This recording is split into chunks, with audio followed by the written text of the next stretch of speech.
Hello everyone and welcome to our next Q&A video. Today Sarah says, "Good morning Callum, can you make a video on can you be Catholic and believe in evolution?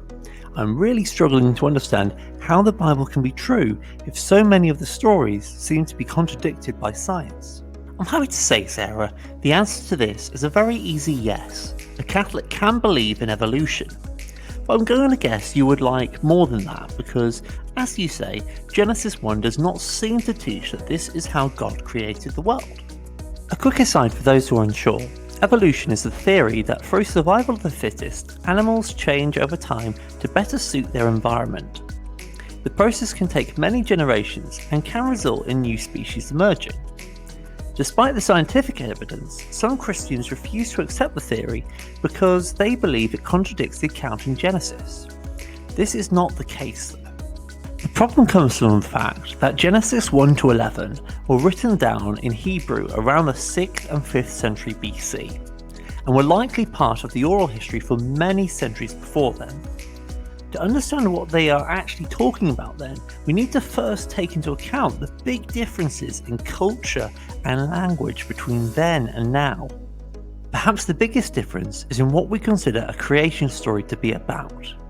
While we think of it as the beginning of things' material existence, in the ancient Middle East, creation stories are not so much focused on the creation of material things at the start of the universe, but instead are focused on when the gods, or God, brought order out of chaos.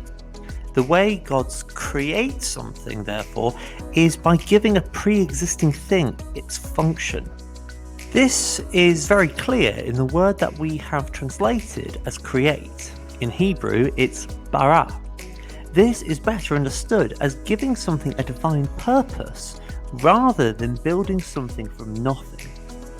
This is important because Bible scholars like Professor John Walsh point out how this way of seeing the world means that something was not treated as existing until it had been given a purpose. Therefore, when God says, "Let there be light," or created the sun and stars, he isn't creating the material atoms that make up these things, but instead is giving the light a divine purpose in relationship to him and humanity. This is further enforced by the phrase, "the world was formless and void." While we see this as indicating the story is about physical creation, if we unpick the Hebrew phrasing of the same words, tohu and bohu, we get a very different reading, which again points towards the idea that God is assigning divine purpose to pre-existing creation. Now, the word tohu is used many times throughout the Bible to refer to unordered, aimless wildernesses. When the northern kingdom is destroyed, the land does not cease to be when it's referred to as tohu and bohu, but instead, all ordered civilization is gone. When God creates out of tohu and bohu, it indicates that he is in fact giving purpose to a pre-existing wasteland that simply lacked a divine mandate. It should be noted that this idea of God's giving divine purpose in what we call creation narratives was a wide-held belief back at the time of Genesis' writing. We see examples of this not just in the Bible, but also in the Enuma Elish, the Assyrian Kafur tablet, the Greco creation stories of Gaia and Uranus, the epic of Atrahasis, and even some Egyptian texts.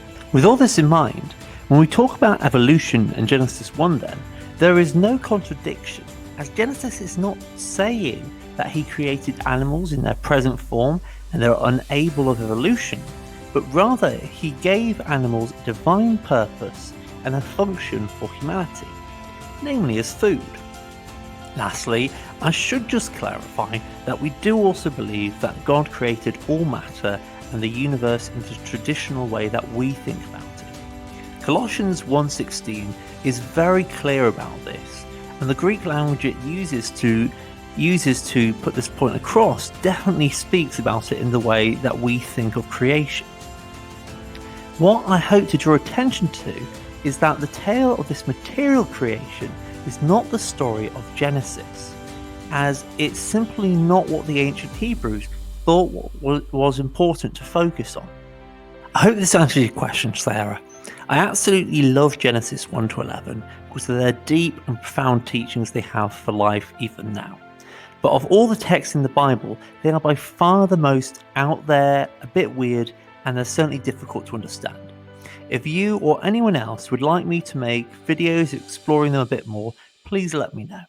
God bless and have a great day.